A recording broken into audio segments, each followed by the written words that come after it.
Hi, I'm Max, and I saw a post on the Sony Alpha group on Facebook where this woman Laura had asked for advice about photography, and many people said, you should shoot RAW, and this is why. And she got very flustered online, and she was like, I can't deal with RAW, I need to just help with this other stuff. So I thought, well, I want to make a video. I'll make a video about RAW, and of course this is led down the rabbit hole. So this is going to be another video about RAW on the internet. I'm going to use a bunch of screencasts, which I hope will make much of it clear. So anyway, this is for any of you out there that are sort of uncertain about how RAW works. So RAW is the data from your camera sensor recorded onto a memory card. And I'm sorry if that word data is already like frightening you, but please relax. I'm going to go through a bunch of ideas and concepts here, and I'm going to repeat them many times and let them float around your head, and then I think hopefully at one point they'll all gel and you'll be like, I get it. The first misconception, or I should say the first thing you should understand about digital photography is that cameras don't shoot color. No camera shoots color. This camera wouldn't know the color maroon if you hit it over the head with a color stick. The same thing, with even the $50,000 Hasselblad. So how do you get color? I'm going to show you that in a second. The second thing is that the camera does not record how bright anything is. It doesn't record how bright that wall is behind me or my face or how dark my sweater is. It has no idea how bright anything is. The only thing it can do is measure the difference in brightness of two things. It can measure the relative difference in brightness between my sweater and, let's say, the background wall. But when it measures that difference and you look at that difference, it actually would not visually look good to you. So what it's measuring has no direct one-to-one relationship with what we see visually or what we expect visually. We have to make a decision on that. So, and then the third thing I would say before you can understand RAW is that the camera guesses. It's not like a precision machine that gets everything correct. It's actually just sort of like a scientific instrument that takes these readings of planets millions of light years away, and then it has to do a bunch of mathematics and stuff to sort of guess and figure out what the data is saying. So, if you have a lot of light in the right circumstance, the camera doesn't guess. But in just about all cases, it's guessing about a lot of things, how much light there is, what color it is, just tons of things. So you really want to stop thinking about the camera as this precision instrument, which all the marketing will lead you to, and just think of it as just a very good guesser. And the more technology they make is towards guessing better. But at the core of it, it can't see color, and it doesn't know for certain how bright or dark anything is. And that's really the basis of a RAW file. It's the basis of all photography. Once again, I'm talking too long, so let's get on to the next part of the video. Hopefully you can see the screen okay. I haven't tested this beforehand, so certain I am that this is going to work. So we're going to go into the menu, and I'm going to choose a creative style of black and white, right? And I'm also going to go into the quality, and I'm going to change this to JPEG, only because it make it easier to follow along. I could have done RAW, but just so you know, we're going to get like an image of black and white only. I now have the Sony, which is set onto black and white JPEG, pointed at the camera, which I have a color chart on top of, and I have these three filters. This is going to be blue. That actually isn't blue. It's like violet. I don't know what it is. It's close enough to blue for this demonstration to work. This is green, as you can see, and this is red. So I'm going to RGB. So I'm going to take red. So I'm going to take the red. I'm going to put it in front of the lens. I'm going to take a photo. I'm going to take my green filter. I'm going to put it in front of the lens. Take a photo. I'm going to take it's not even really blue, but close enough filter to put in front of the lens. And take a photo. I moved it a little bit, but that's okay. And now it's onto the computer, so you can see how we can create color photographs with any black and white camera. I might cut this out, but if I don't, the first color photograph was taken, when do you think? 50 years ago, 60 years ago, 70 years ago? Would you be surprised if I told you 150 years ago? That's right, in 1861, the first color photo was taken. We still use pretty much the same method, just in a little different spin on it. Let's open up here are the 4 files. The first one just the black, well, they're all black and white, but the first one with no filter, and then red, green, and blue. So normally I should just open all these up in Photoshop and do it, but you know, it's the thing about photography, I feel, is you really have to be very gentle on yourself and not worry about what you don't know how to do, and if you do things in a kludgy, stupid way just because you happen to know how to do them. Otherwise, at least for me, I just give the freaking hobby up. So anyway, in Faststone, which is a free software that I love, I know how to do this easily, so this is how I'm going to use it. And this is actually how I initially view my images to begin with. A lot of people use Lightroom, whatever. Anyway, so here's the first image. This is with no filter. And then here's the second image. I'm just clicking down with the mouse. And this is the one I took with the red filter. So in Faststone, I'm just going to go to Edit. Oops, I'm going to Colors, Adjust Colors. And remember to keep in mind that a gray, as far as your computer is concerned, is just an equal amount of red, green, and blue. So for this one, I'm just going to dial down the green to nothing and the blue to nothing. You can see here the values. So in 8-bit or 8-bit color, or we would call 24-bit full color, each red and green gets a value from 0 to 255 or 256 shades. So what we're saying here is, well, I could just make this all the way, but then obviously it's now too much. So I'm just saying on the exposure for this thing, leave red alone, but remove green and blue. Again, we're not really actually changing any colors in this file. This file is black and white. All we're doing is saying, for gray, you think that it's actually a portion of red, green, blue. It isn't. It's only black and white. So we're tricking the computer. We're going to say it's red. It's going to say like that. Sorry about the dog. And I'm going to save this as, I'm going to call this red. I'm going to call it 1 red. And I'm going to say hello to my daughter, and then we'll pick this up in a second. Red, green. The green shot. Well, it's a shot I took, again, black and white with a green filter over it. So I'm going to go in here, adjust colors. I'm going to take down the red and the blue, which again, the computer is making the gray, assuming that there's red, green, and blue in it. There's not, so if we take it out, we now basically get a green tinted frame. And this is the way it was done historically, by the way, that each layer of the film was dyed a color. We're doing the same thing. We're dyeing these digital negatives in a sense. And now I'm going to save this as... call it 2, just to get them in the right order. We'll call this 2 green. 2 green. 2 green, buddy. All right, and now we're going to move on to the, make sure I'm the next one. Okay, so this was the full one. This was the red, green, blue. Okay, so this is blue. Again, go into colors, adjust colors. We're going to dye this blue by removing all the red and the green. And we're going to save it as 3 blue.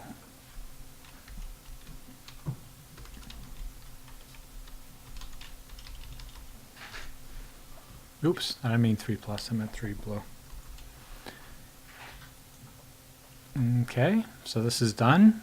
Actually, let's just get out of here. And now we can see our red, green, and blue. Let's just open them up again one more time. Red, green, blue. Okay. Now there isn't a way that I know of to blend these in Faststone, so we're going to open up Photoshop. Okay, I've opened the 3 images in Photoshop, and now you're going to see some more pathetic photo manipulation skills. I have them in the these 3 tabs, so I need to combine them all or create layers from them all. I know there's a simpler way to do this, but I don't remember what it is. I'm not going to just start hunting and peck. I'll just do what I know is going to work.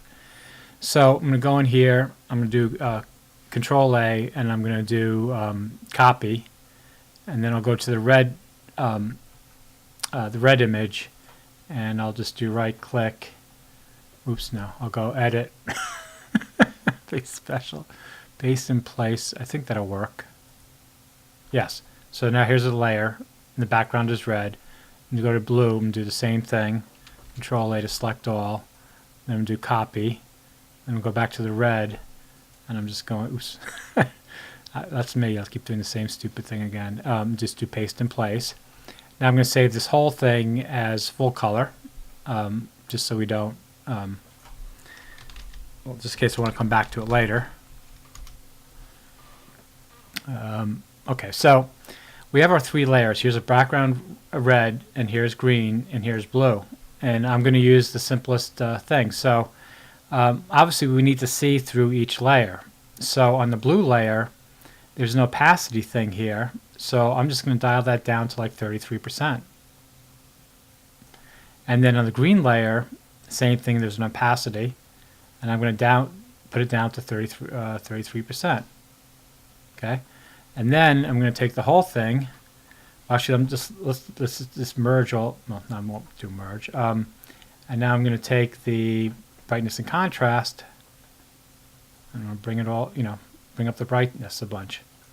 So as you can see, there's some issues here, but you can see it's a color photograph.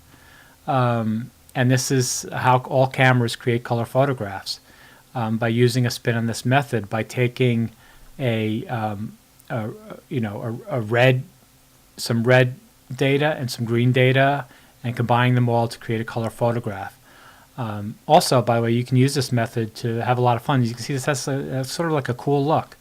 So you can pick whatever kinds of filters you want to get any kind of look you want. So anyway, again, I hope this proves to you that your camera is black and white, and it doesn't know color, and it gets at color through an arbitrary method. Again, it doesn't know that this is blue. You know it's blue. It doesn't know what filter you put in front of it. You know what filter to put on. It doesn't know this is green. You know it's green. This is arbitrary. This is you deciding that, hey, take those, those brightness levels from that photo and call them, red, call these green, and call these blue, and then mix them together to give me a color photo. And I could have used a slightly different red filter, or you might have said, no, that's too green. We all have actually different sensitivities to color. It's arbitrary. There is no true, right, perfect color because humans see colors slightly differently. Anyway, don't want to belabor the point. Again, first thing I say about raw data is it is all black and white data. Okay, I've drawn a little diagram of your camera, of anybody's camera. And in this hypothetical camera, it's a 16 pixel camera. So there's 8 columns of pixels here and 8 rows. So it's 8 by 8 is 16, which match. So if it's a 16 megapixel camera, instead of 8 here, you'd have 8,000. 4,000. So or if you have a 24 megapixel, right, it's generally, it's like 4 times 6, so it'll be 4,000 by 6,000. You get the idea. This is the same as every camera, just in this camera we only have 16 pixels. I'm sorry, 64 pixels. Oh, I know, how can somebody understand RAW so well and be so dumb? So anyway, 64 pixel camera, 8 rows by 8 columns. How do we create color? Well, we just created color by taking, what we did is for each pixel, we took a red filter, and we put the red filter over each pixel, and we took a photograph. Again, it's just a black and white photograph because this is all this does is black and white photographs. We took a black and white photograph with a red filter in front of it, which gives us all these shades of gray, right? Then we took another photo, we put a green filter in front of our camera, and we took another black and white or grayscale photo with the green filter in front of it, right? And then we did the same thing with the blue filter. We put it in front of the camera, took a photograph, and now we have another grayscale photo with the blue. Again, the camera doesn't know whether it's red, green, or blue. We know it. We could have used 10 different filters with different color, whatever. We could have matched it any way we wanted.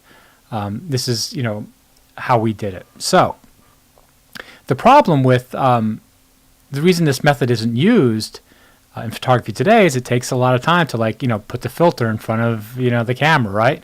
And if you're shooting sports and you're shooting at 1/500th of a second, that's you can't exchange all those filters in 1/500th or 1,000th of a second, right? So that's why in modern photography it doesn't work this way.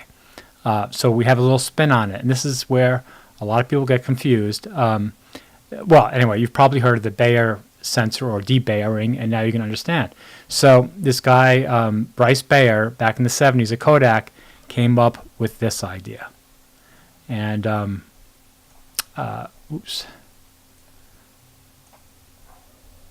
And it's called the color filter array.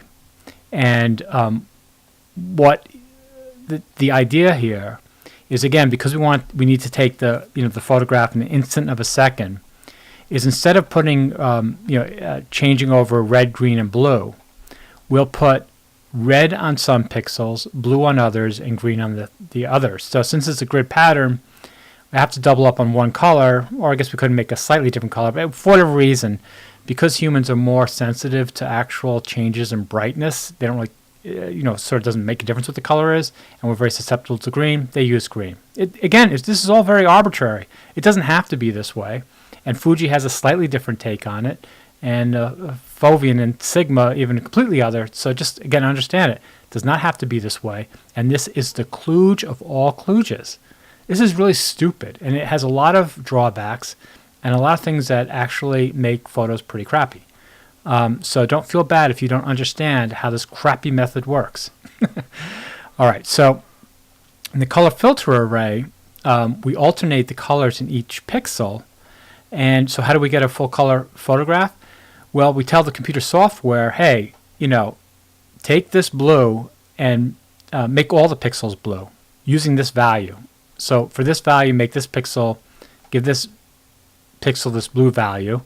And for this blue pixel, make this green value this value. And we also need a red component to make that over there. So essentially, it blends all these for each pixel. Like if you just take this little grid, it's going to blend this blue, this green, and this red. And then it's going to take the intensity value from this pixel, like how bright it is, and use that for the full color. And the same thing here.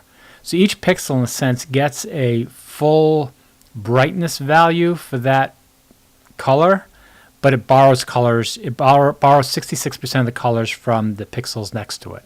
And that's how you get color images in a file. And in a raw file, you only get a value for each pixel. You only get this pixel's value and this pixel's value and this pixel value.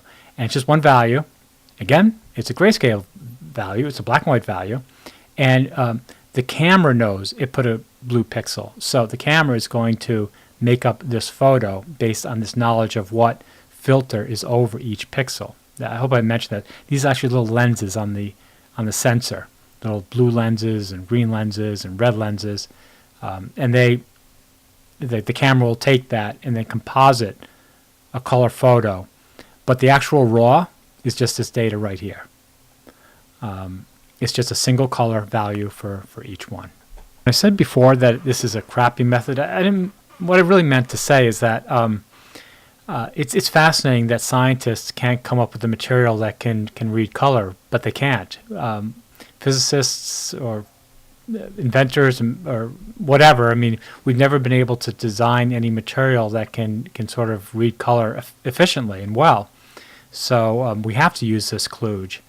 The reason it's just putting it that way is, again, many people are very insecure about the cameras in photography, not realizing that that the people that make them, the biggest experts, are dealing with things they don't quite understand or can't deal with or can't do a better job of for whatever reason. Mankind has not invented a good color sensor. Maybe in the future, but not so far. And they have very big limitations and things that that probably can never be fixed. The camera tries to fix them. And I think I'm going to go through one of the weaknesses here of the color filter array or the Bayer array. so you understand why so much of photography is very complicated. And again, not because it's difficult to understand the principles. As you saw, creating a color photograph was very easy with 3 filters. But the way that modern technologies use these kludges to create photographs has certain problems which are very difficult to get rid of. And the first one is something you probably heard of as aliasing. And let me open up an image for that. And here's a very good image that demonstrates this. So here's a guy, lying down, and here's one photo. You can see a bunch of like colors in it, and another photo where it's naturally how we'd expect, which is all blue, right? These are blue jeans. Blue jeans don't have yellow in them like this. How does this happen? And this happens in many photographs, and it's one of the drawbacks of this kludgy system of doing color. How does that happen? Well, it happens. Let me see if I can do this quickly. Shapes, and I'm just going to take a line. So let's do we're doing a photograph poll, right? And this is our photograph poll. Okay. How to get out of photograph poll again? Do another line again. Okay. I don't really need to do this, but just so you get the idea that these are our it's our photograph poll. Okay, we're taking a photograph of a photograph poll. So our line goes through, and these pixels pick it up. As you can see, this pixel says, "Oh, this is dark," right? Because there's this line that's going over it. And really, I should make the line a lot thicker for a sensor. Okay, so as you can see, it's over the green, red pixels. So what happens when it debayers it or demosaics the image? So when this pixel wants to create the full color image, it says, okay, this is how much red I have, which is none because it's a black line. However, I need a green and a blue value. So, well, no, I can get the green value here. So it gets the green value here. So let's just say it does. So we're happy here. So we have a red and a green value. But it doesn't get the blue, right? Because it didn't go over a blue pixel. So it says, okay, it's no red, no green, and a full blue. Right, because probably the line's against the sky. So how does the picture look? It looks blue. And that's the problem, is that in any sort of thing where you have these very fine lines going across the pixels, if they don't go across 4 pixels, then and there's a big difference in brightness, they will miss a color, and then that color will go off. So that's why this is red, probably yellowish here, because it missed it went over the blue pixel, but didn't go over a green pixel. I mean, a red pixel. So this is how you get the color here, and this is a problem that cannot be eradicated from the camera unless you actually can't do it in certain situations. This cannot be removed because the camera can't know this is a telephone line. It doesn't know what it's looking at. So, I mean, there's some software that tries to figure it out smartly, but generally it can't be done. So this is a problem you probably notice in your photographs. This is why it happens.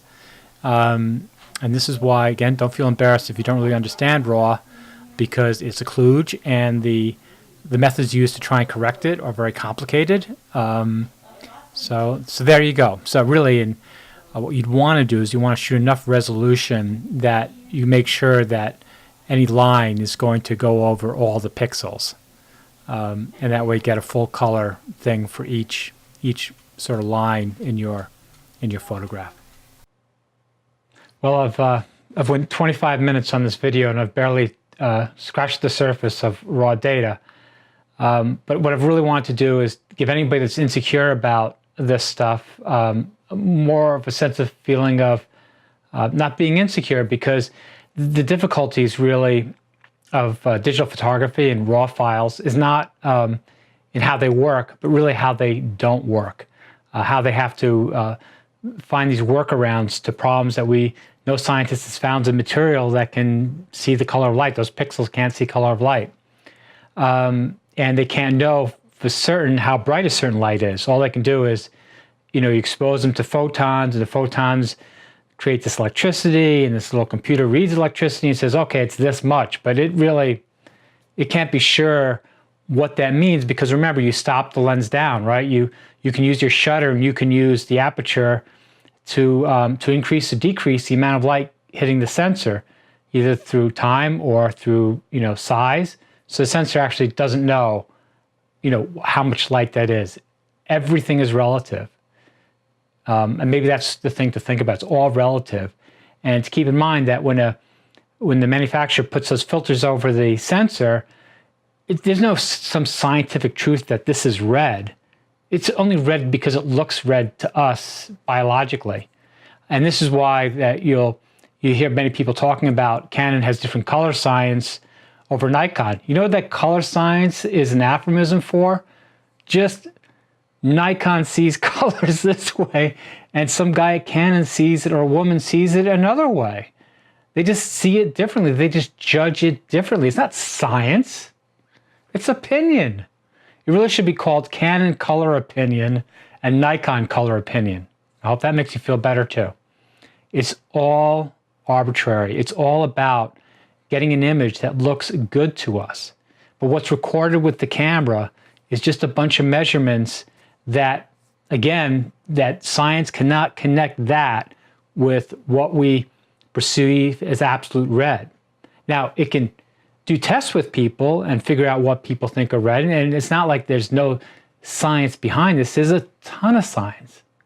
But in the end, the amount of color, the amount of contrast, the light, it's all what you think looks good. That's it. And that's the frustrating thing about photography, at least for me. There's no absolute answers. There's no perfect red. You can get, a color checker and get a perfectly calibrated monitor and this and that, and yes, it can mean that it's red to it and it's red across all your devices, but it doesn't mean when you show the photograph to somebody that they're going to think that's a good color red. All right, again, I'm talking too long, but I hope this is giving you more of an understanding of RAW, and will allow you to work with it more, to not be afraid of it. And I'll need to do a second video on the intensity values of the brightness of images or contrast, second part, because that's very important. And if people like this video, if I see a bunch of people, I will make the second part. Thanks for watching, and happy photographing. Happy photo journeys.